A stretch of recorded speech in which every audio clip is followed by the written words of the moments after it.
Kinshasa respire les handballs depuis mercredi dernier après le jeu de la francophonie. Le championnat d'Afrique de boxe, c'est maintenant le tour de la balle aux 7 mètres. Et oui, les Congolais se régalent un tout petit peu dans les différents gymnases des stades de Marseille ou de la Pentecôte qui sont, depuis l'ouverture, archi combles. Tout le monde veut voir de près les léopards dames. Comment est-ce qu'elles évoluent? Elles ont d'ailleurs réussi à entrer de la plus belle des manières en lice en écrabouillant l'Ouganda, hélas.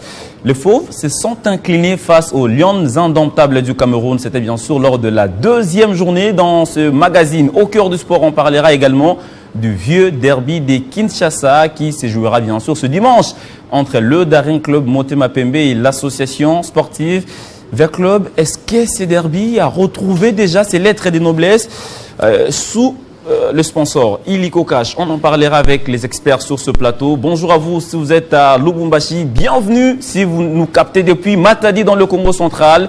Vous êtes sur Télé 50 et vous êtes au bon endroit, au cœur du sport ce parti. Voici les castings de ce matin. Simon Valdo Yamba, Level Up, New Look. Il avait amené ses lunettes noires, bon, pour des raisons, pour des convenances personnelles. Il a préféré les garder peut-être pour le soleil. Il est là, en forme, Simon? Ouais, ça va, très en forme. Vous l'avez si bien dit, hein, on est dans les bains des nations de handball dames. Ben voilà, donc ça se passe bien. Heureux de retrouver ces plateaux qui nous a manqué pendant un moment. Apparemment, vous étiez en vacances. Ben oui, hein, parfois il faut. Les vacances, ça vaut la peine. Trop de stress, trop, mais parfois bon. Il faut définir vacances et vacances. Hein. Oui. Quand on n'en a pas assez, c'est très compliqué de prendre les vacances. Il faut toujours remuer sur les terres pour pouvoir chercher ça et là. Mais il y a quelqu'un au gymnase qui m'a posé la question. Il vous a vu dans tous les sens. Simon Valdo Yamba est devenu l'organisateur de la CAN. Il travaille en tant que journaliste. Non, bon, on a quelques responsabilités là-bas parce qu'il faut essayer de coordonner certaines choses, notamment disponibiliser les résumés des matchs. Après, on essaie un peu de courir derrière ceux qui sont commis à ces charges-là, qui doit ramener, si vous le remarquez, on disponibilise. Après chaque journée, on a suffisamment les résumés de tous les matchs disponibles déjà. On essaie un peu de rendre cette CAN non seulement un cadre où il faut bon vivre, mais il faut également servir les médias, parce que les médias, ce n'est pas qu'à Kinshasa. Ouais. Il y en a qui sont dans des provinces qui ont besoin de résumés, parce que les matchs, on ne sait pas prendre tout ce qui se passe en direct. Donc voilà pourquoi on doit remuer sur les terres. Quoi qu'on n'ait pas aussi assez compris par la sécurité sur place, ils veulent pas que les gens bougent un tout petit peu. Mais écoutez, on travaille ensemble. Question pour nous de porter cette CAN jusqu'à sa réussite totale. Ça, c'est vraiment important. C'est le même travail que vous avez fait lors du jeu de la francophonie. C'est comme Mehdi Kadima aime le dire, il faut servir la nation. Et l'heure de faire l'opposition est peut-être passée. Maintenant, il faut se retrouver du côté des institutions. Mehdi Kadima, en tout cas, beaucoup de questions. Est-ce qu'il est toujours la voix des sans-voix ou il a changé? Puisque le téléspectateur qui m'a posé cette question m'a dit on a spolié le stade Vélodrome. Mehdi Kadima n'a rien dit. Il n'a même pas écrit 2-3 phrases sur sa page. Bonjour, bienvenue. Bonjour Christian Bokaya Doucouré, bonjour aux nombreux téléspectateurs, notamment à Papi Mamboleo Kiza, un fidèle téléspectateur, un policier qui sert la nation, mais un Imanien aussi. Nous allons parler d'un club Motema Pembe, certainement il sera déçu. C'est lui qui suit cette émission aux côtés de sa femme chaque jour, chaque samedi avant de sortir. Il ne rate pas cette émission. Respect à vous, Major Papi Mamboleo Kiza. À votre question, toutes les informations que je mets sur ma page, c'est difficile que ces informations soient contredites. C'est parce que je prends le temps. Je ne vais pas comme tout le monde qui mettent des informations sans donner l'information.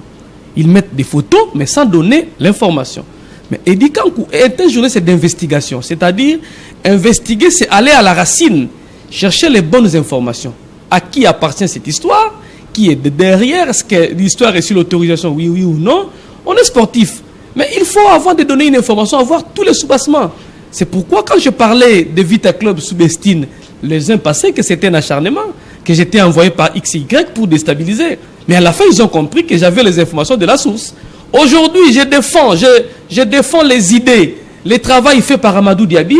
Les uns estiment que je suis en train d'amadouer Amadou Diaby ou encore de ne pas dire la vérité sur ce qui s'est fait. Hier, quand j'ai dénoncé, j'étais un ennemi. Aujourd'hui, quand je soutiens des bonnes choses, je suis aussi un ennemi. Merci. Mais après, ils vont comprendre que Eddy est en train de Eddy soutient toujours des bonnes initiatives et je suis toujours du bon côté de l'histoire. J'allais dire un peu comme notre professeur Séverin Bamani, de l'expression orale et écrite, l'honneur m'échoit. Bon, ce sont des formules un peu administratives. L'honneur m'échoit. Il est député national aujourd'hui. Actuellement. Hein. Actuellement, oui. En fait, Séverin Bamani. C'est administratif, mais je vais quand même l'employer à la télé. L'honneur m'échoit de recevoir G. de Luis Coupa.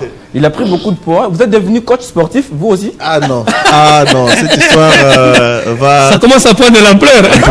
va se terminer au commissariat, comme on le dit souvent. Et merci beaucoup pour l'invitation, Christian Bokaya. Vous êtes classe ce matin. Merci. Avec merci, des baskets. Oui. Oh là là, Voilà. En tout cas, ça me bouge le cœur. Ouais. C'est grâce à ma femme et que je les remercie beaucoup. Et donc, merci beaucoup pour l'invitation. Nous sommes là, ça fait très longtemps. Nous avons pris également des vacances. Ouais. C'est toujours important et nous sommes revenus.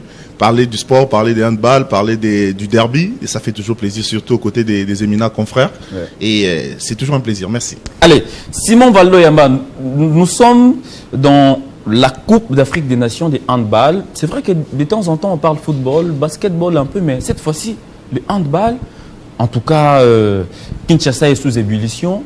On s'y attendait les mois, en tout cas. Écoutez, c'est depuis les Jeux de la francophonie que les Congolais dans l'ensemble, et les Kinois en particulier, ont compris que le football, c'est pas la seule discipline qu'ils doivent suivre ici. Vous l'avez dit dans votre introduction, on a vécu également le championnat d'Afrique des boxe. Ici, il y a eu un engouement de grande envergure. Aujourd'hui, c'est le handball. On souhaite bien voir demain une autre discipline, pourquoi pas les volets, le judo, il y en a. Ça va permettre à ce que les Congolais découvrent. Hein. Regardez comment est-ce que les gens viennent pour voir un peu au-delà de tout les spectacles, accompagner également cette discipline-là. Le handball, c'est un retour parce que cette discipline a passé 2 années sans pour autant, des années de disette. Ouais. Et aujourd'hui, le championnat national est revenu timidement, justement en prélude de cette CAN, et la CAN est venue raviver la flamme de cette discipline. On espère bien que les autorités de la fédération vont capitaliser, vont s'agripper sur cette organisation pour pouvoir désormais relancer les activités de ce championnat de la pratique du handball dans l'ensemble de la République démocratique du Congo. Et voilà ce que je peux dire. S'il faut revenir sur cette Coupe d'Afrique des Nations, c'est un événement majeur. La RDC apprend à organiser. Autrefois, nous étions habitués à aller participer. Il fallait aller participer. La contrainte, est-ce qu'ils vont partir ou ils partiront pas? Comment aujourd'hui, les Jeux de la francophonie nous ont montré suffisamment que nous pouvons, tant soit peu, nous organiser également, accueillir une compétition, mais nous avons on peut s'améliorer que si après qu'on ait vécu un premier pas, moi je pense. Ces premiers pas des Jeux de la francophonie et à raviver un peu la flamme dans différentes disciplines, quitte aux dirigeants des différentes fédérations, de comprendre la chose, de bien défendre également. Si ces disciplines, je dirais, connexes, c'est donne. À l'époque, on avait l'habitude d'aller participer. Maintenant, nous prenons le goût d'organiser. On risque aussi d'organiser la canne de ski au Congo. Ah non, les skis, ça ne se pratique pas ici. Ah, ok. Moi, j'allais plutôt en venir parce que quand on voit les handball, la boxe, les autres disciplines, les tennis de table a également organisé des compétitions ici en République démocratique du Congo.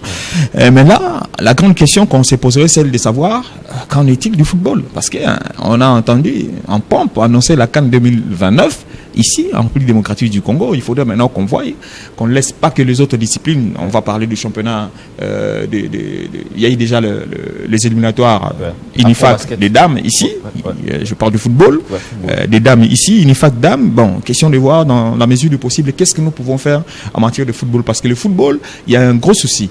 Ces disciplines, regardez, on n'a que 2 gymnases, ça nous suffit pour organiser. Mais attention, en football, il y a trop d'exigences. D'où j'en viens à la problématique des infrastructures pour parler football. Écoutez, je ne vais pas trop m'attarder là-dessus parce que le football, on en parle toujours. Je reviens sur la compétition. Revenons sur la compétition. Les Congolais découvrent le handball. Les Congolais découvrent leurs athlètes. Les athlètes qui, pour la plupart, vivent à l'étranger, on va les dire. Mais un ça peu, aussi, on est extraverti. Mais est-ce que ces Congolais-là viennent réellement, je pose la question à Gédéon, ils viennent réellement suivre les spectacles ou bien ils ont d'autres intérêts. Parce que vous sentez l'engouement sur les réseaux sociaux. Tout le monde dit le handball, c'est ma discipline préférée. J'ai perdu beaucoup de temps en football, mais on ne comprend pas trop les secrets de ces Congolais. En fait, c'est justement l'ambiance qui tourne autour de cette CAN. Peu importe les raisons, les motivations qui poussent chacun de ces supporters à venir au gymnase.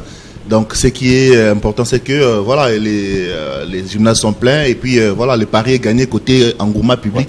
Là, vraiment, on peut pas s'en prendre à l'RDC puisque c'est un pays à caractère très sportif. Tout le monde aime les sports. C'est vrai qu'il y a le handball.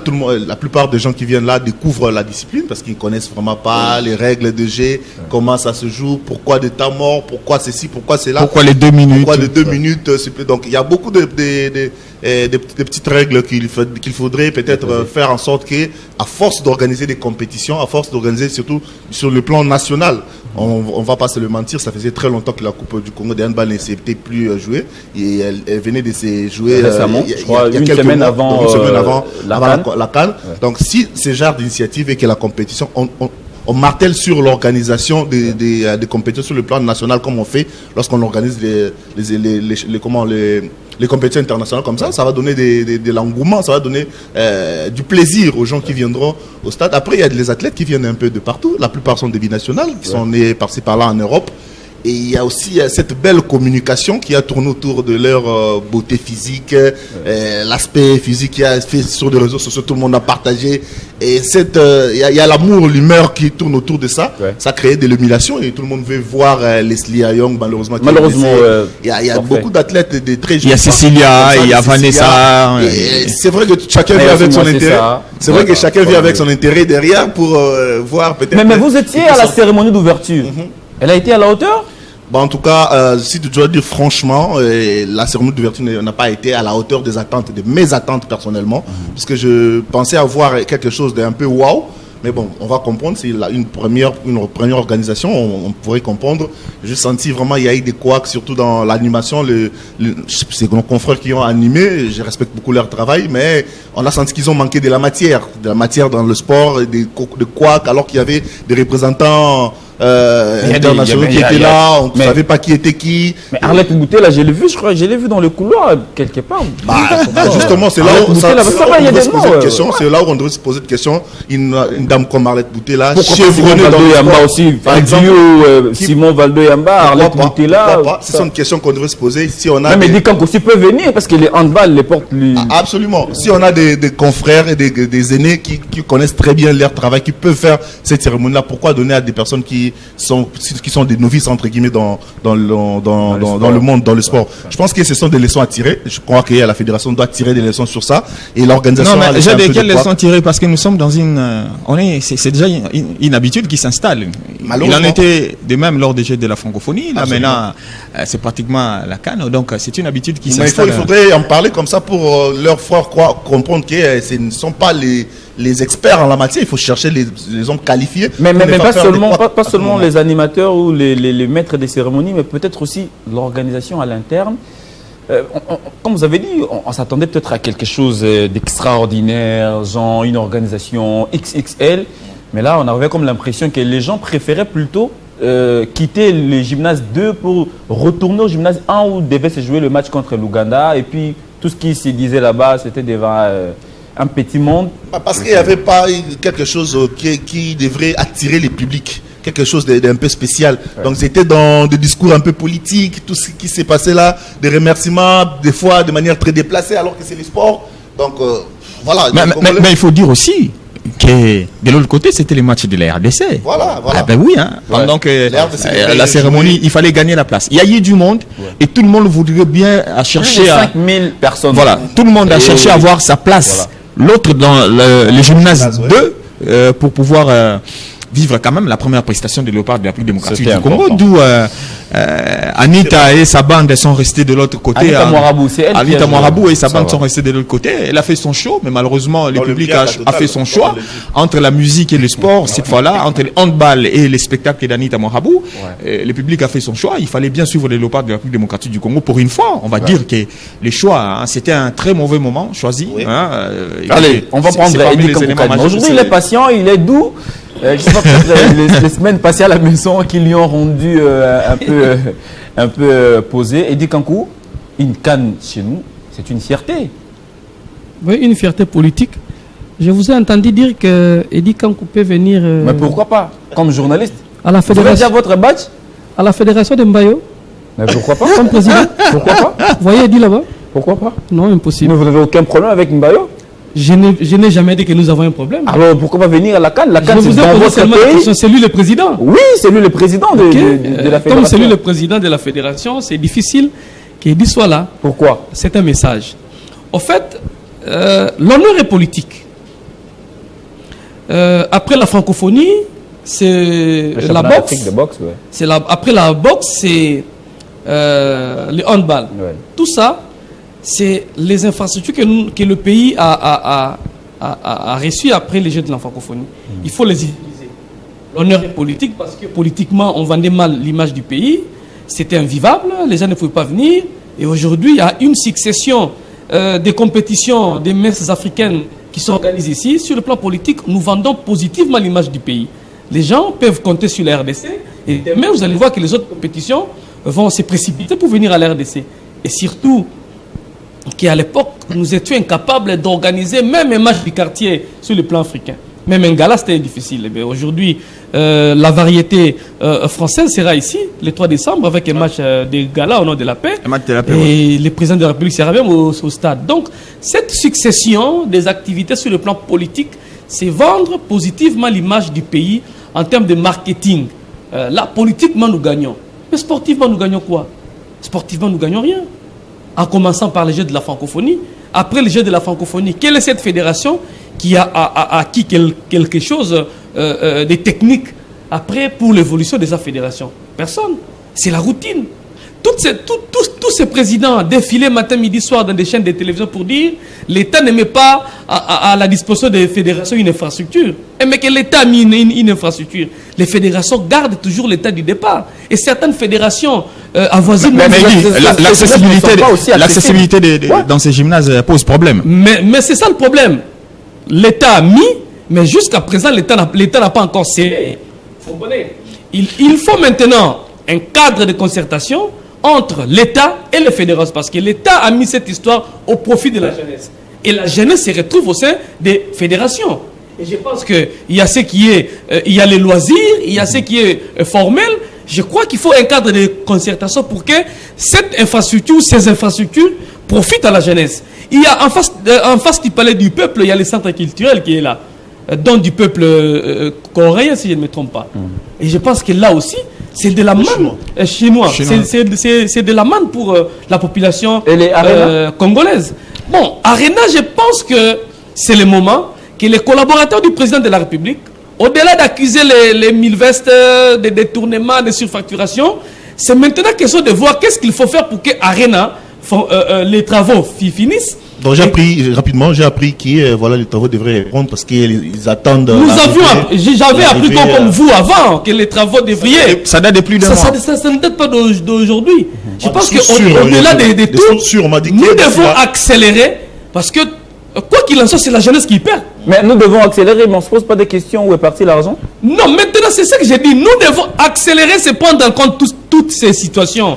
S'il faut évaluer, s'il faut condamner, s'il faut, le plus important, c'est que l'édifice puisse bénéficier à la jeunesse. Parce que si ça reste comme ça, qui perd, qui gagne, c'est l'État qui perd ou c'est la jeunesse? Je crois que nous sommes tous dans une situation de perdre.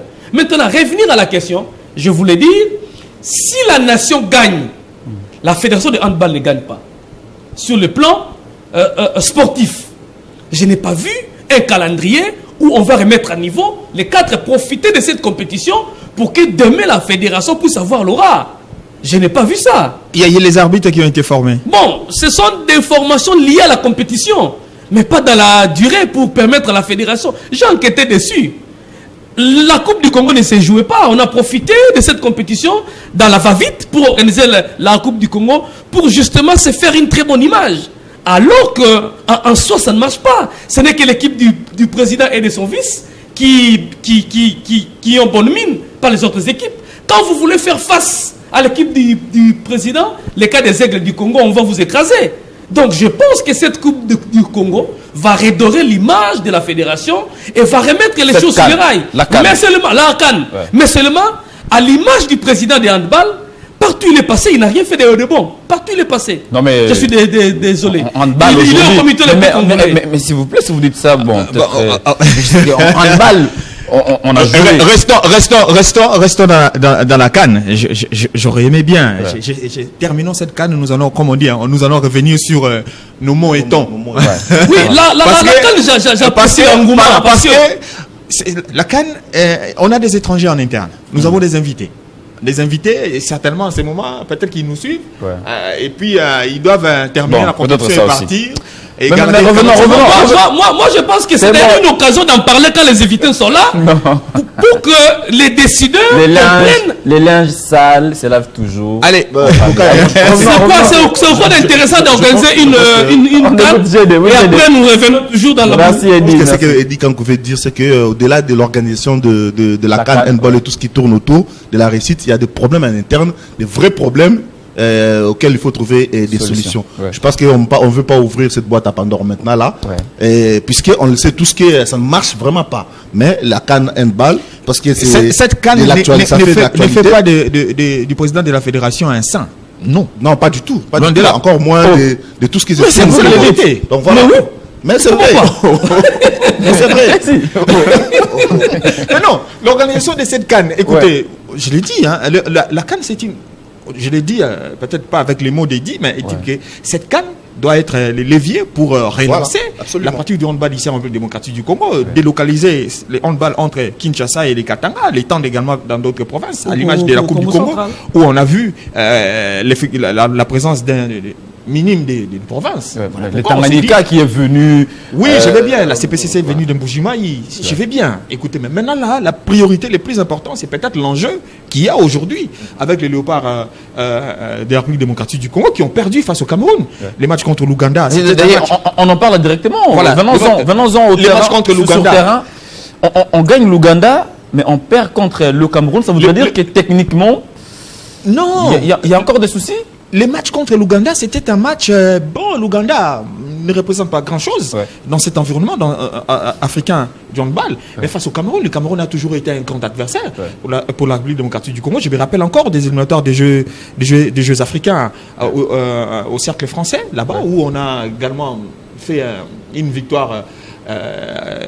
partout, c'était très compliqué. Les Camerounais avaient gagné la première et puis nous avons gagné la deuxième victoire. Heureusement que la RDC et le Cameroun s'étaient qualifiés pour cette compétition. Sur le terrain, il se pose un sérieux problème. Moi, je l'ai dit, il y a un problème de leadership, notamment. Moi, c'est ça, son leadership ne vit plus aujourd'hui. Il faut que l'équipe qui dirige Clément Machi comprenne que c'est cette dame, Vanessa. C'est elle qui doit avoir les clés des léopards de la République démocratique du Congo. Parce que devant, il y a trop de maladresse. Il y a trop de maladresse devant. Et derrière, par contre, Cécilia a fait un match énorme. Énorme. Un match contre le Cameroun, la gardienne de la RDC. Cécilia, elle est là. Elle a fait un match énorme. Elle a fait des arrêts, un arrêt là qui, je dis, c'est pas possible.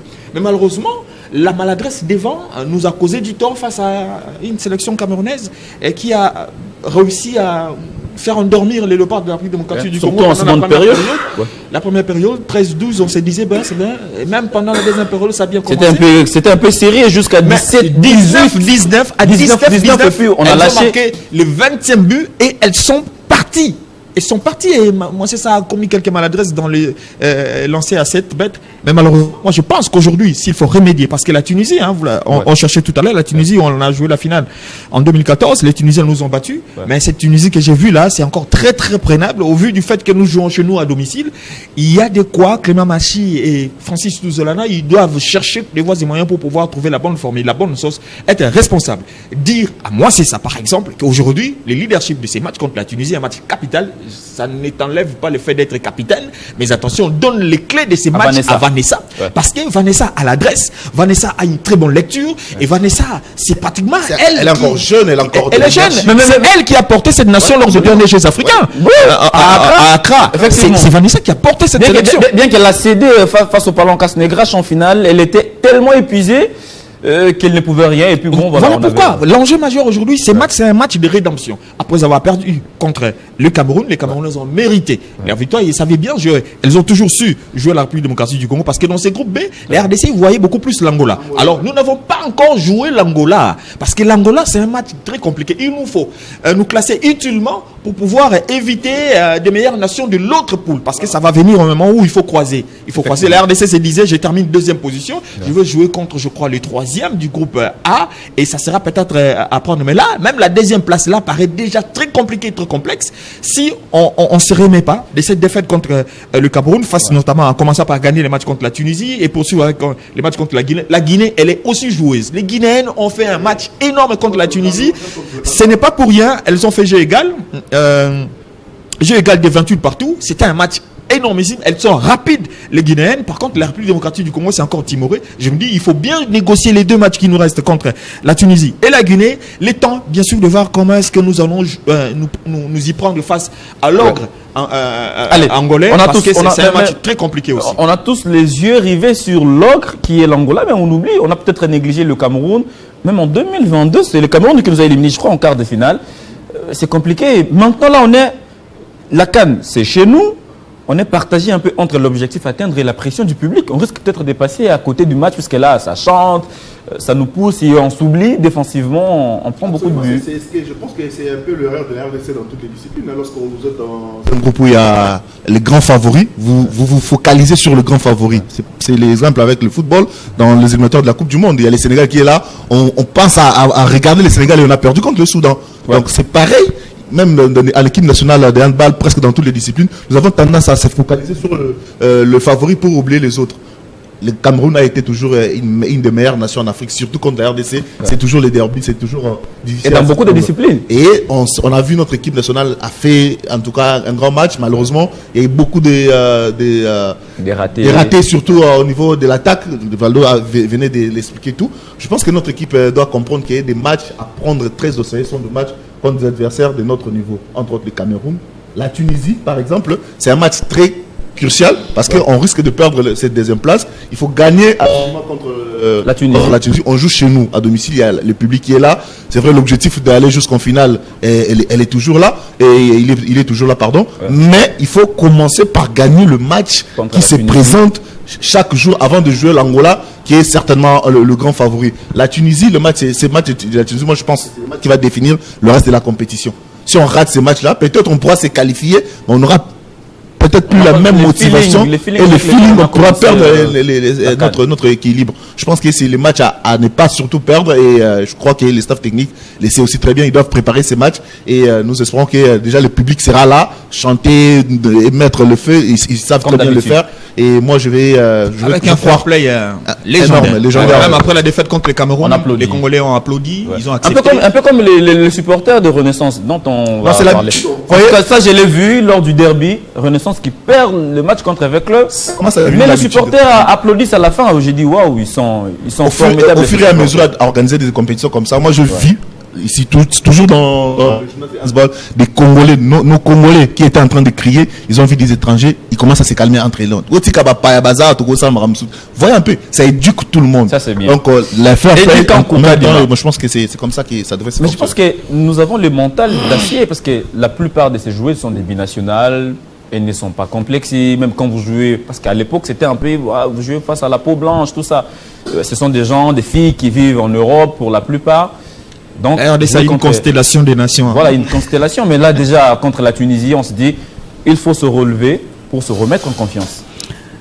Consécutivement à ce que venait de dire Valdo tout à l'heure, les entraîneurs ont du mal à se détacher des cadres de l'équipe. Ils ont du mal. Je l'ai vu même en football. Bakambu, Mbokani, les entraîneurs ont tendance à respecter les personnes qui ont vécu au sein des sélections, laisser la... Parce que émotionnellement, ce n'est pas seulement les talents qui jouent, c'est aussi l'expérience. Moi, si ça peut passer à côté de cette rencontre face aux Camerounais, il y a... Ça fait 2 matchs. Même le premier match, elle n'y était pas. Oui, mais Bakambu a fait toute la compétition. Et de ça, toujours. Mais il y a des matchs où il était sur le banc. Hein. Ah, mais avant d'aller sur le banc, l'entraîneur prend le temps de discuter avec la joueuse ou encore l'athlète de comprendre son état, est-ce qu'elle est capable de céder ou pas. Parce que moi, c'est ça peut déstabiliser. Voilà. Moi, c'est ça peut déstabiliser la dynamique qui est au sein de la sélection. C'est la plus expérimentée, elle a beaucoup de compétences. Et sa dernière coupe, sa dernière CAN. Ouais. Et il y a la pression individuelle. Elle veut prouver à la face du monde que c'est ma dernière CAN. Il faut canaliser ça. Voilà, je dois tout donner. Et maintenant, c'est là où il faut faire intervenir l'aspect psychologique. Il faut un psychologue pour parler avec ça. Mais ils n'ont pas le coach sportif là, c'est lui qui était à la FECOFA. On peut l'appeler peut-être pour... Mazar Kambamoukadi. Payé par la FECOFA, mais la FECOFA ne l'utilise pas. Bon, je ne sais pas s'il est toujours payé. Bon, allez-y, il faut terminer. Il faut un psychologue Ouais. pour calmer ses ambitions. C'est tout à fait naturel. Quand le cas de Sendé, il est venu ici, il y a la chanson qui parle de Sendé, et c'est tout le monde qui parle de Sendé, il confond la vitesse à la précipitation. C'est aussi le cas de moi, c'est ça. Sa dernière CAN, elle a une pression. Elle doit prouver. Elle veut partir. Elle est soutenue avec des banderoles ça et là. Exactement. Donc, et elle veut partir sur une bonne note. Elle a toujours porté cette sélection. Ouais. Quand ça marque beaucoup, c'est elle. Quand C'est c'est elle. la meilleure joueuse, c'est elle. elle. Donc, c'est-à-dire, c'est elle qui incarne le Voilà. football de la Et elle a la capacité, même dans cette Coupe d'Afrique des Nations. Et si l'entraîneur garde encore, moi c'est ça, en avant-plan, parce que l'entraîneur sait qu'elle est capable. Mais seulement ce sont des circonstances, mais aussi l'environnement, le public, parce qu'il est habitué de les faire en dehors de la RDC. Et maintenant il est à domicile. Merci. Elle porte une pression. Je crois que son entraîneur doit avoir le temps de discuter avec et de mettre à sa disposition un psychologue, se servir même Les pasteurs sont aussi des psychologues. Hein. Non, les pasteurs c'est la prière. Hein. Allez, C'est spirituel. il faut préciser que dans chaque groupe, on ne prendra que les 4 premiers pour les quarts de finale, d'où nous avons intérêt à figurer d'abord parmi ces 4 premiers. Ensuite, voir les demi-finales. L'enjeu en jeu, c'est aussi la Coupe du Monde. La Coupe du Monde. La Tunisie n'est pas attendre les dernières années. La plupart des nations qui sont venues- La Tunisie a une défaite, un match nul. Voilà. La RDC a une victoire et une défaite. Donc, ces matchs contre ces matchs-là, ces ça, la matchs clé de foot. Tunisie, RDC, la clé de foot. ça va décider match clé sur le classement groupe de B. ce groupe B. Et il faudra se classer utilement pour lorgner un peu dans le groupe A le probable adversaire. Donc pour la RDC, si la première place peut rester entre les mains de l'Angola, ça c'est une évidence parce que les Angolaises que j'ai vues là, elles sont injouables. Au top. Injouables. C'est 4 fois champion d'Afrique consécutivement. Depuis le handball en Angola. Allez, on avance. Injouable, mais attention, un match n'est jamais gagné d'avance. Voilà. Et voilà, ces athlètes. La ce RDC pays, toujours toutes dans les nations- calculs. Hein. Toutes les nations qui sont venues. Non, mais faites ton analyse. On sait qu'on va se qualifier. On a une bonne équipe. Toutes ces nations qui sont venues à Kinshasa sont venues aussi avec l'objectif de chercher la qualification à la Coupe du Monde. Évidemment. Donc là, ne voyons pas seulement la Coupe, parce qu'à force de voir seulement la Coupe, il y a des nations qui vont profiter pour se qualifier en demi-finale. Merci messieurs. Le rendez-vous est pris pour 18h. Ah ouais, les matchs de 18h, mais les matchs commencent déjà tout à l'heure à 13h. ouais. Donc, nous, les Congolais peuvent déjà aller faire des... Ils ne venaient pas seulement regarder la RDC. Hein. Les Angolaises aussi sont là. Et puis les Tunisiennes, les Égyptiennes, les Algériennes. D'ailleurs, les Angolais sont soutenus. Oui, ils sont soutenus. La communauté angolaise ici, entre le Congo et l'Angola. Les Congolais de Brazzaville, ils ont Mais une apparemment, communauté. mais apparemment, Les Congolais le de Congo, Brazzaville aussi, apparemment le Congo a beaucoup de communautés. J'ai vu même les Camerounais, ils sont nombreux. Oui. J'ai dit, Mais les Camerounais sont nombreux. Le Congo-Brazzaville, c'est un peu timide encore dans la compétition. Mais écoutez, dans l'ensemble, ça se passe plutôt bien. On sait voir. Ça va se décider. Il faut se casser utilement parce que les choses sérieuses vont commencer lors de la deuxième partie de cette compétition où l'enjeu sera maintenant les derniers carrés. Et qui dit dernier carré dit Coupe du Monde. Avant de réfléchir, attendre la finale. Dans la mesure du possible, déjouer un peu ces Angolaises parce que il faut fermer les yeux. merci beaucoup. Il ne faut pas faire flipper aux Congolais. Non, c'est la réalité. Les évidences. Mais on peut aussi battre l'Angola. J'ai dit. Ça, c'est le patriotisme.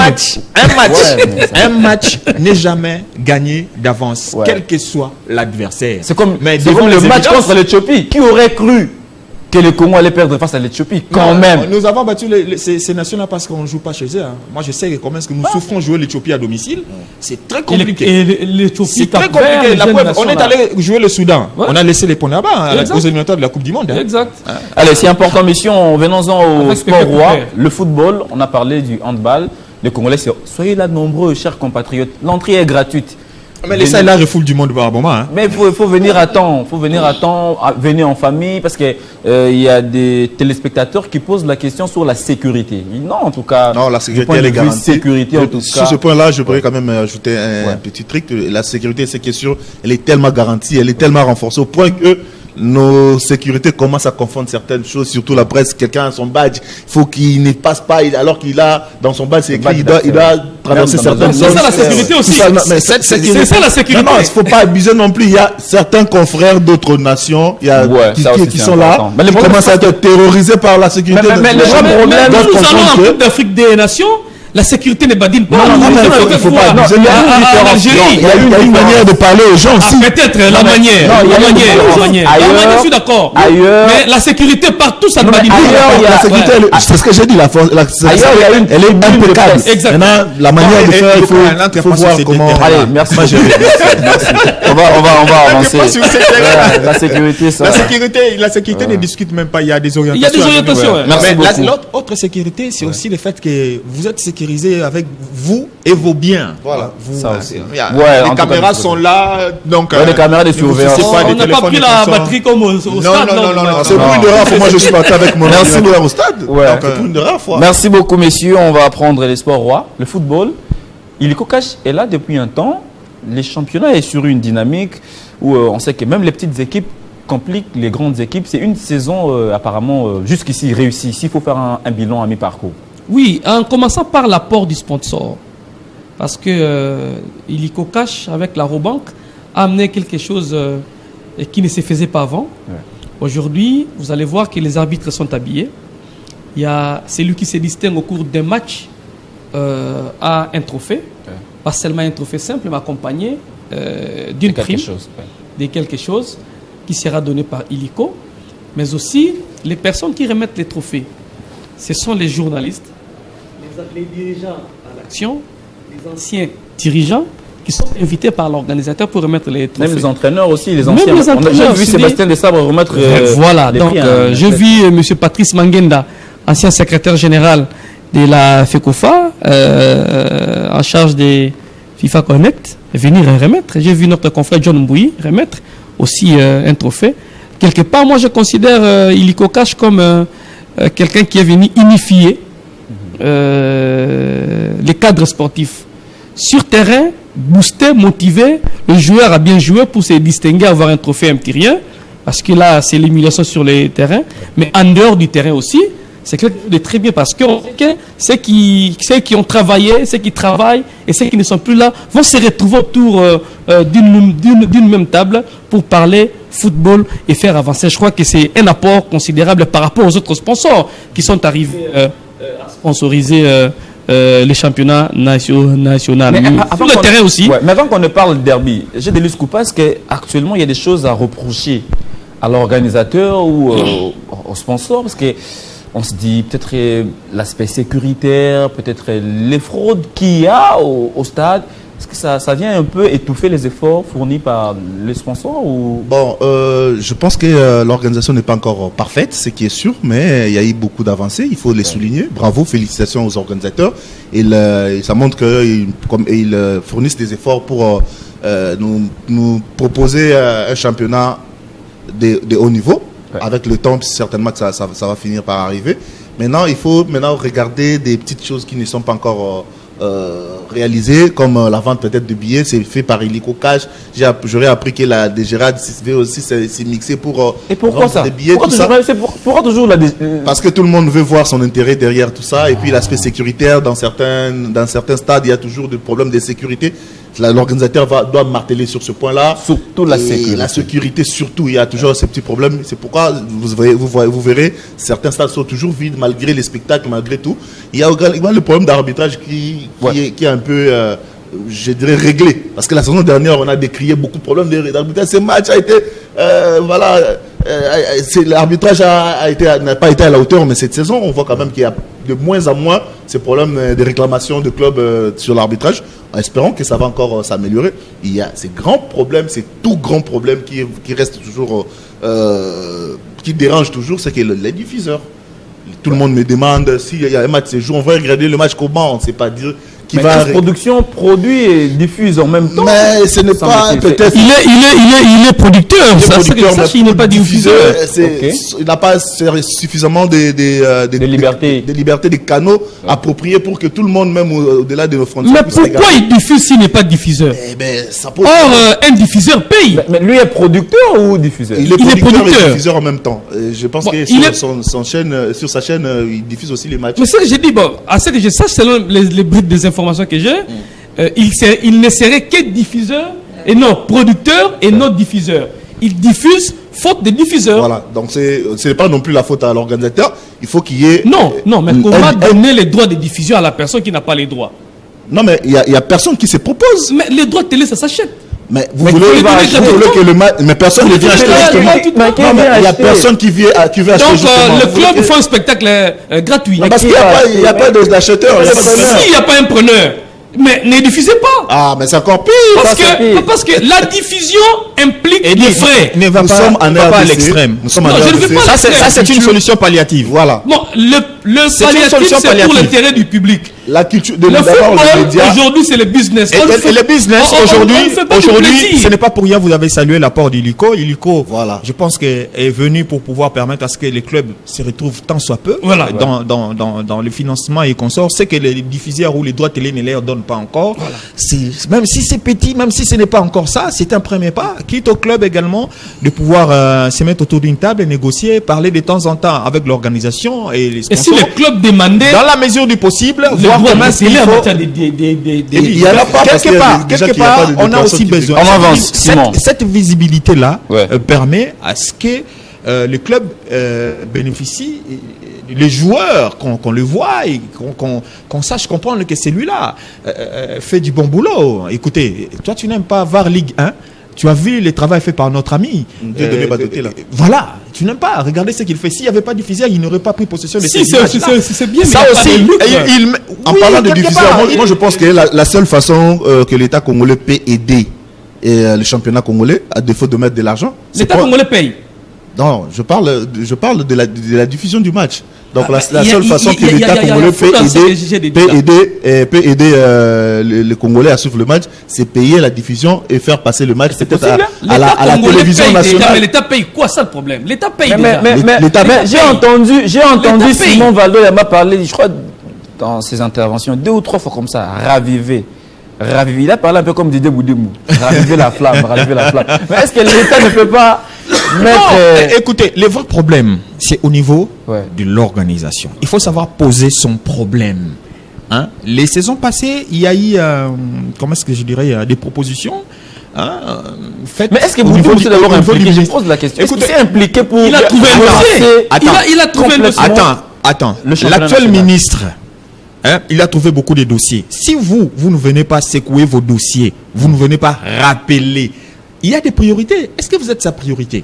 Peut-être vous ne l'êtes pas. Vous aussi, vous restez dans votre coin. Non, il faut venir faire des propositions. Il y a des gros soucis. À une certaine période, l'État congolais prenait en charge les billets de déplacement des équipes. Ça soulageait quand même. Imaginez, avec aujourd'hui la présence d'Illico et que l'État revenait à prendre en charge les billets d'avion. Voilà, il faut maintenant demander, il faut savoir poser les problèmes. Ne dites pas à l'actuel ministre de prendre tacitement les dossiers. En parlant du ministre, justement, je ne suis pas à 100% d'accord avec vous, puisque le ministre, c'est aussi dans ses prérogatives en tant que ministre des Sports de voir l'intérêt du public qui se situe où. Aujourd'hui, c'est que moi je reproche à notre ministre des Sports, c'est que par moment, il est là où il ne devrait pas être. On l'a vu plusieurs fois. Du contexte des championnats. Non, restons dans les contextes des championnats. Je vais finir. Il est souvent dans là où on remet des trophées, ça et là. Il y a une compétition qui se joue. Il est là pour remettre les trophées, il est là pour la visibilité, pour sa campagne en tant que ministre, homme d'État. C'est bien. Mais là où le peuple congolais attend de lui, c'est signer, voir là où ça ne marche pas, entre autres, comme la diffusion du match. Il devrait se poser de bonnes questions. Il a ses services. Pourquoi le match n'est pas diffusé? On va lui dire, il y a un dossier qui est là, il fait le suivi du dossier et le peuple congolais a le résultat. Et les organisateurs de ces spectacles-là, ils croisent les mains. Non, mais c'est à lui aussi le ministre de se poser cette question parce que peut-être ils pourront vous répondre que nous avons tout fait, mais on nous a jamais répondu. Comment fonctionne l'organisation du championnat? Nous avons une fédération qui gère, qui organise ces championnats-là. Nous avons une fédération. Cette fédération-là fait quoi? Si vous posez la question, moi j'ai eu peut-être l'occasion de parler à 2, 3, 4 dirigeants au sujet de la diffusion du match. Ils m'ont dit qu'on a toujours écrit, les lettres sont dans des bureaux, on fait des suivis, ça et là, mais on ne nous répond pratiquement pas parce que l'État congolais s'est dit qu'il n'a pas l'argent pour diffuser les matchs. Non, l'État congolais, on lui présente peut-être pas bien le dossier. Il faut qu'on se le dise aussi. En fait, le problème, comment expliquer le problème des diffusions ne concerne pas c'est pas un problème politique, c'est technique. Quand on organise un match de léopard, l'État n'a pas l'œil dans ce qui est droit télé. C'est la CAF et la fédération. Les droits télé a enrichi beaucoup de Congolais ici. Les droits télé. À partir de la c'est technique. Les ministères de sport ne peuvent... attendez. Si le ministère fout le nez dans cette histoire, on dira... Allons-y lentement. Non, vous allez parler. On risque de ne pas parler du derby. Non, on va parler du derby. C'est d'ailleurs la thématique qui est mentionnée. Allons-y lentement. Bon, pas sous le ministre Kaboulou, sous François Kaboulou à l'époque journaliste. Lui, là, ça me rappelle encore, le gouvernement décaissait beaucoup de fonds pour que le match de Léopard soit... L'union des radios... L'union des radios... Des radios de diffusion en Afrique. L'union africaine... Mais ça ne négocie pas avec l'État congolais, ça négocie avec l'agence Goka. Non, c'est l'État qui paye. À l'époque, c'est l'État qui payait. Via l'intermédiaire Goka. Goka, exactement. Goka est même retenu parmi les diffuseurs de compétitions ici. J'ai vu la liste publiée par un des journalistes ici. Ouais. J'ai vu la liste. Pour le compte de l'RDC, c'est l'intermédiaire. C'est l'intermédiaire de entre l'RDC et l'Union africaine des radiodiffusions. Maintenant, dans ce qu'on parle là, moi je pense que... Les dossiers ne même pas au niveau, selon mes informations, les dossiers de cette production-diffusion ne seraient même pas au niveau du ministère des Sports, mais c'est au niveau du ministère de la Communication et Médias. Ah bon? Ouais, entre autres. C'est au niveau de Communication et Médias. Mais ça implique toujours l'État. Voilà. L'État est impliqué, mais demander au président, en fait, les droits télé, c'est l'apanage des fédérations et des ligues. Le ministre n'est pas s'élevé pour poser la question aux fédérations, quels sont les droits télé, parce que le ministre... Il faut payer. Voilà. Maintenant, si l'État pose la question, donc ça signifie que l'État a les moyens pour donner aux J'avais une réponse à vous donner. J'avais une réponse. Si vous avez lu le programme d'action de l'actuel gouvernement, bon, la Lénafoot et Consort, c'était pas vraiment la priorité. C'est d'abord le jeu africain. C'était, je crois, 2 phrases comme ça. Relancer le jeu congolais. Le jeu congolais, voilà. Relancer le jeu congolais et s'atteler sur les infrastructures. Les droits télé n'a pas été l'apanage du gouvernement. À Tchopo, les conseillers Dixon étaient à l'atelier. Il a fini, il est encore. Bien entendu, c'est non, c'est toujours dans la dynamique d'Mbola Lodge. C'est toujours dans la dynamique de l'application des résolutions d'Mbola Lodge où Kisangani a été bien sûr secoué pour pouvoir voir comment développer la partie du sport là-bas, notamment en matière d'infrastructure. Je crois que cet atelier a pris fin. Les responsabilités sont envoyées une fois de plus au niveau du gouvernement congolais pour pouvoir bien sûr voir dans la mesure du possible ce qui doit être fait afin que tout soit mis sous les projecteurs dans cette partie de la République démocratique du Congo. Donc moi je pense. Merci.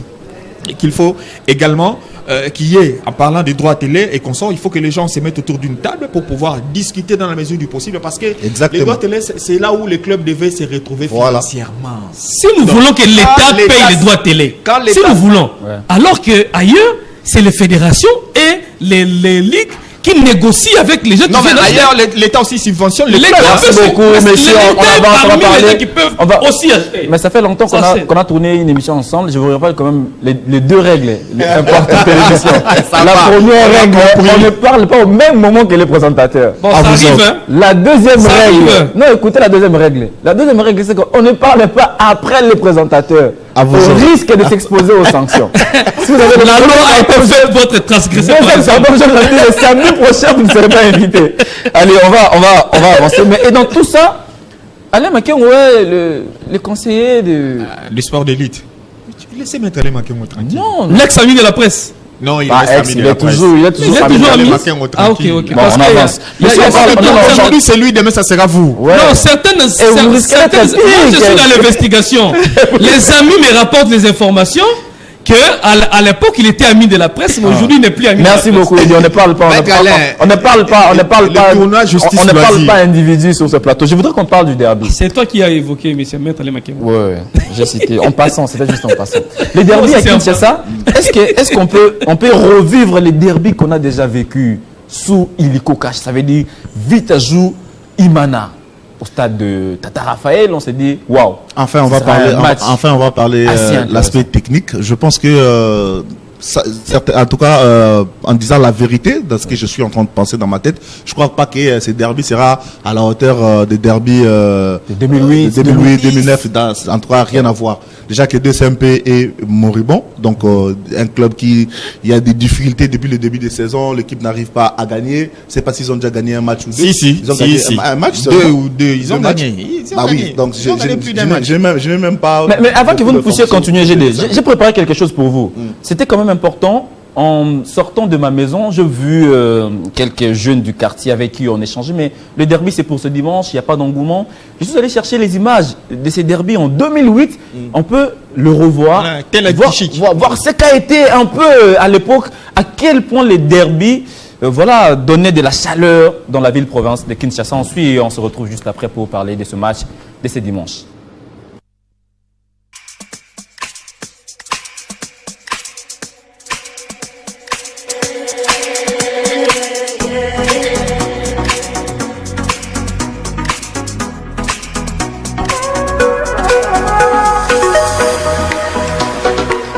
Pour un long ballon, Blaise Diakou. Ntela qui va peut-être frapper la frappe d'Ntela, le but. Magnifique but, signé Ntela à la 50e minute. 50e minute de jeu. Quelle frappe. Quelle magistrale frappe d'Ntela.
Voilà, messieurs, nous sommes rentrés dans les années antérieures pour voir ce que ces derbys représentaient. Le stade était archi comble, il n'y avait même pas de place. Si vous venez après le coup d'envoi, il n'y avait pas de place, mais actuellement, ces derbys ne restent que des noms et ça fait mal. Ben, ça fait mal, il faut chercher des solutions rapidement pour retrouver notre niveau d'autant. Moi, je pense qu'à ces époques-là, nous avons tous assisté au derby et il y avait des matchs de haut niveau, il y avait l'effervescence au stade de Marty.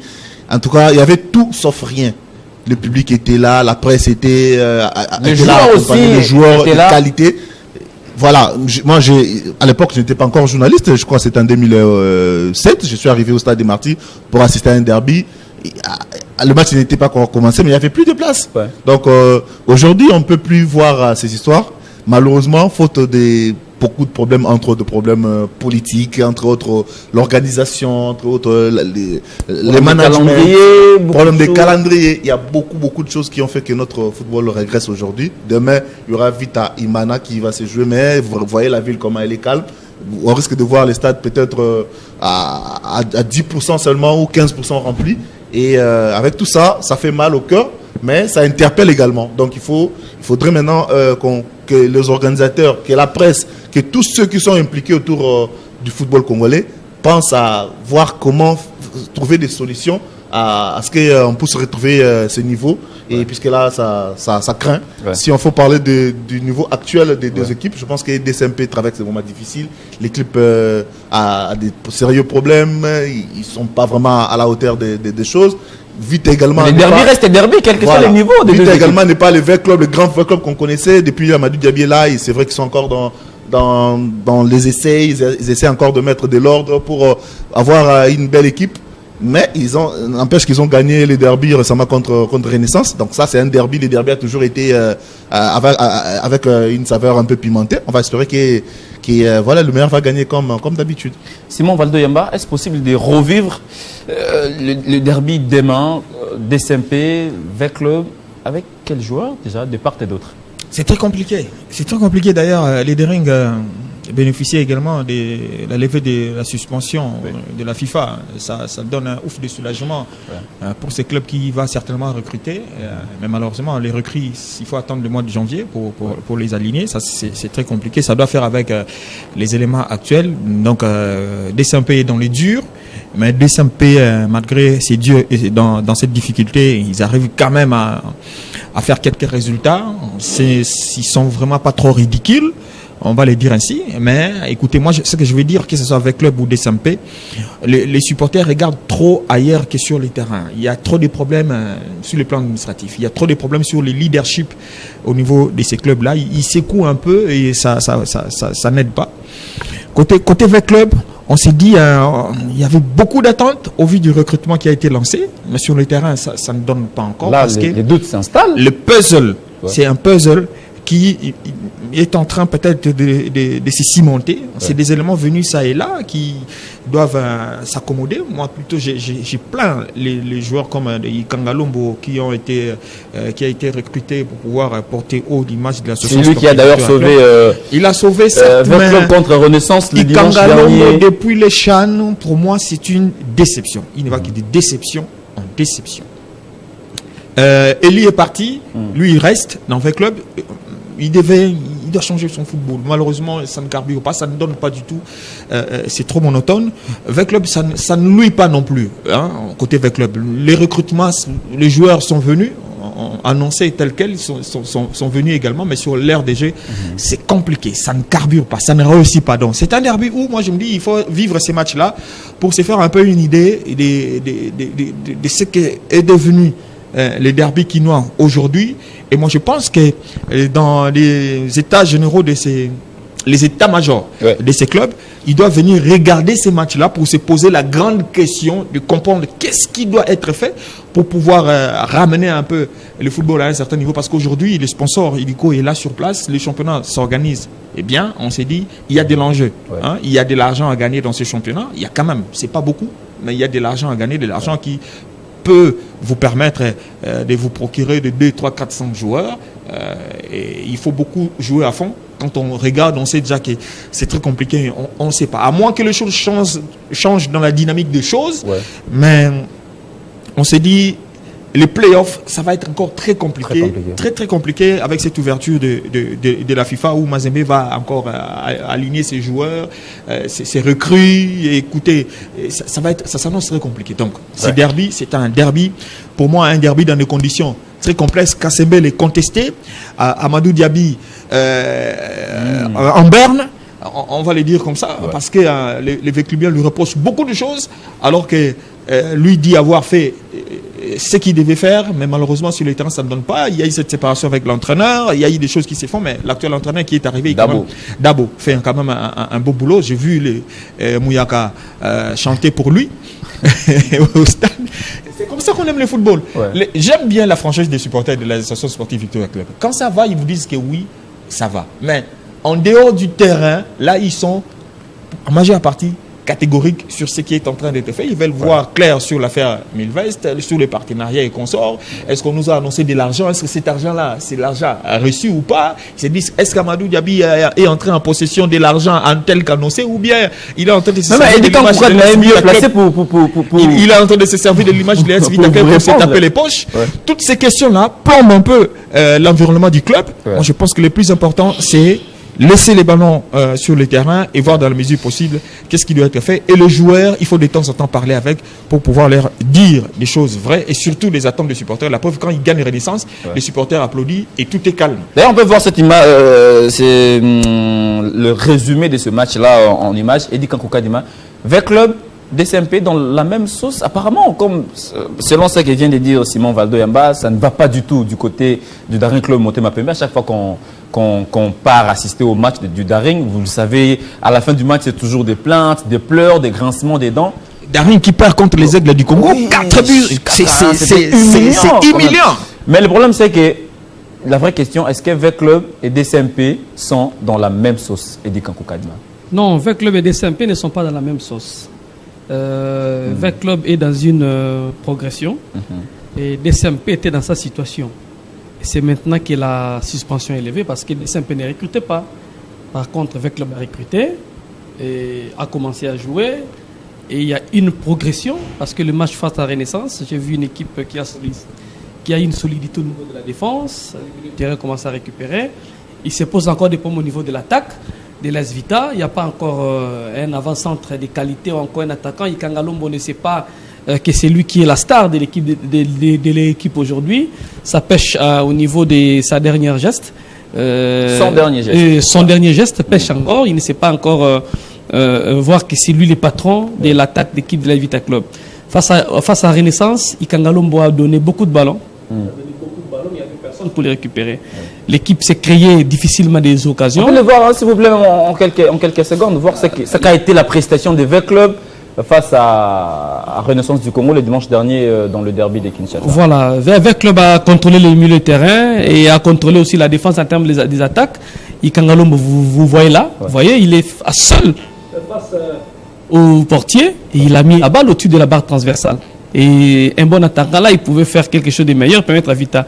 Et si V Club, comme l'entraîneur le disait, était méchant, ces matchs allaient se solder par un score de 3, 4 ou encore plus devant l'équipe des Renaissance. Moi, je crois que dans la même sauce, non. V Club est en progression avec l'arrivée des Dabo qui, comme tous les autres entraîneurs, évite de prendre un but et fait procéder au contre. Comme il n'a pas encore de grands attaquants, il joue avec 5 milieux de terrain, les 3 et puis les 2 ailiers qui viennent au milieu et la défense. Donc il va verrouiller les arrières, partir au contre pour marquer, comme ce fut le cas face à Renaissance. Une balle récupérée par la défense au niveau voilà, récupérée par la défense, une longue passe qui traverse le milieu de terrain et directement à Ikangalombo. C'est le travail qu'Ikangalombo devrait faire depuis le début de la partie. Je ne sais pas, comme Valdo venait de le dire tout à l'heure, depuis le CHAN, Ikangalombo, je ne sais pas s'il a perdu. Et quand il est dans la surface de vérité, c'est comme s'il n'a plus de solution. Alors qu'il a la vitesse, il sait récupérer, il sait courir, et quand il entre dans la surface de vérité, il manque des solutions. Et je crois que l'entraîneur est en train de faire ce travail-là avec lui pour voir à quel niveau ramener Ikangalombo d'être... Bon, mais malheureusement, Ikangalombo ne joue pas face à un club moteur un peu parce qu'il a écopé 2 cartons jaunes. Donc, V Club va jouer sans Ikangalombo et ça sera encore difficile pour l'attaque de l'équipe de Vita parce qu'Ikangalombo, c'était celui qui... le fer de lance. De l'équipe de Vita. Bon. Je n'ai pas parlé de DCMP. Pardon? Bon, Louvumbu, après sa blessure, Louvumbu contre Stellenbosch, c'est lui qui avait porté l'équipe. Hein. C'est lui. Et si on retrouve Louvumbu qui a joué face à Stellenbosch, tant mieux. Mais il sort d'une blessure. Bon, il n'a plus sa forme du départ. Bon, je ne sais pas. Peut-être qu'il sera galvanisé par les derbys. Comment vous analysez ces derbys? Bon, en parlant des joueurs d'abord, je pense que s'il faut, une équipe comme V Club doit donner les responsabilités de songer à un joueur comme Louvumbu, ça craint. Parce que Luvumbu, c'était une grande star, c'était un grand joueur, mais ce n'est plus le Luvumbu d'il y a 10 ans, par exemple. C'est pas peut-être le Luvumbu de 2016, c'est pas 2014. Donc ouais. Malheureusement, sur le terrain, Luvumbu semble faire mieux que les autres. Malheureusement, c'est lui qui fait. Ce qui revient à dire qu'avec le a raté son recrutement. Si non, je ne dirais pas qu'il a raté. Alors qu'on comptait plus ou on attendait plus de ces expatriés, ça craint du côté des. Non, en fait, je ne dirais pas qu'ils ont raté à 100% leur recrutement. Ça veut dire que peut-être ça peut prendre encore du temps que prévu. J'ai parlé d'un puzzle qui doit se cimenter. Ça peut prendre. On l'a vu avec Kylian Mbappé, toute la pression qu'il a. Ça n'arrive toujours pas à coller, mais ça finira peut-être par coller parce que c'est un grand joueur. Ou pareil, il finira par partir. Ou il finira par partir, peut-être. C'est aussi une possibilité, une éventualité. Non, je pense que pour le joueur de club, c'est pareil. La plupart ne connaissaient pas le football africain. Ils ont joué en Europe, en Grèce, par-ci, par-là. Ils découvrent le football africain, ils découvrent le football congolais. Ils devaient prendre les temps. Bon, l'équipe de club que je vois là s'améliore. La preuve, les supporters ont chanté pour les coachs. C'est vraiment solide. C'est vrai que devant, ça ne carbure pas. Le problème d'Ikangalombo, c'est qu'il a la vitesse. Aujourd'hui, actuellement, les attaquants, tu peux te servir de ta vitesse. Si tu es un ailier, changer ta position. T'es retrouvé comme un avant-centre. Vous avez vu le but qu'il a marqué. Tu t'es retrouvé en position d'avant-centre. Et quand tu te retrouves comme ça, tu vas faire du mal à la défense parce que tu es rapide. Il ne faut toujours pas rester sur les ailes, faire des courses et faire des centres, tu vas t'épuiser. Mais à tout moment, tu fais des courses en plein cœur du jeu, tu as la possibilité de marquer. Je crois que. Mais lui, il a la possibilité de courir, mais pendant toute la partie. Absolument. Donc c'est un atout pour lui. Donc il va se servir de ça. Si le coach, c'est un coach qui sait voir les qualités de joueur, il va comprendre que Kangalombo, il faut le repositionner comme un avant-centre. Et pour l'instant, il peut dépanner à l'attaque des clubs. Mais on attendait beaucoup de Diarra. J'ai vu, on a chanté pour Diarra contre Angevin, Losako, Diarambo, mais apparemment c'est Diarra là. Ça ne rassure pas. C'est compliqué. Mais souvent en pareille circonstance, vous verrez l'équipe qui vous paraît fébrile risque de prendre l'ascendant sur l'autre. Ça reste un derby. Parce que c'est un match qui ne se joue pas que sur le terrain.